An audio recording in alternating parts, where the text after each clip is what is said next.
In the third act of Swan Lake, the black swan pulls off a seemingly endless series of turns, bobbing up and down on one pointed foot and spinning around and around and around 32 times.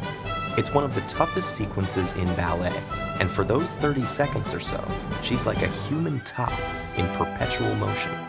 Those spectacular turns are called fouettes, which means whipped in French, describing the dancer's incredible ability to whip around without stopping.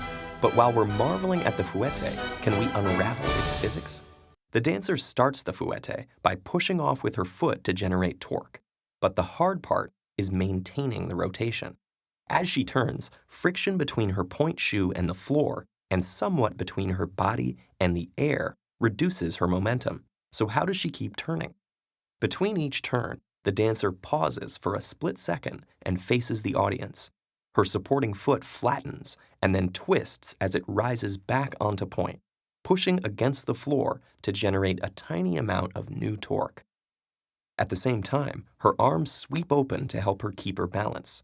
The turns are most effective if her center of gravity stays constant, and a skilled dancer will be able to keep her turning axis vertical. The extended arms and torque-generating foot both help drive the fouette, but the real secret, and the reason you hardly notice the pause, is that her other leg never stops moving. During her momentary pause, the dancer's elevated leg straightens and moves from the front to the side before it folds back into her knee. By staying in motion, that leg is storing some of the momentum of the turn. When the leg comes back in towards the body, that stored momentum gets transferred back to the dancer's body, propelling her around as she rises back onto point. As the ballerina extends and retracts her leg with each turn, momentum travels back and forth between leg and body, keeping her in motion. A really good ballerina can get more than one turn out of every leg extension in one of two ways. First, she can extend her leg sooner. The longer the leg is extended, the more momentum it stores, and the more momentum it can return to the body when it's pulled back in. More angular momentum means she can make more turns before needing to replenish what was lost to friction.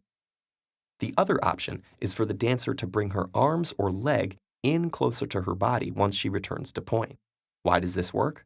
Like every other turn in ballet, the fouette is governed by angular momentum, which is equal to the dancer's angular velocity times her rotational inertia. And except for what's lost to friction, that angular momentum has to stay constant while the dancer is on point. That's called conservation of angular momentum. Now, rotational inertia can be thought of as a body's resistance to rotational motion. It increases when more mass is distributed further from the axis of rotation, and decreases when the mass is distributed closer to the axis of rotation. So as she brings her arms closer to her body, her rotational inertia shrinks. In order to conserve angular momentum, her angular velocity, the speed of her turn, has to increase, allowing the same amount of stored momentum to carry her through multiple turns. You've probably seen ice skaters do the same thing, spinning faster and faster by drawing in their arms and legs.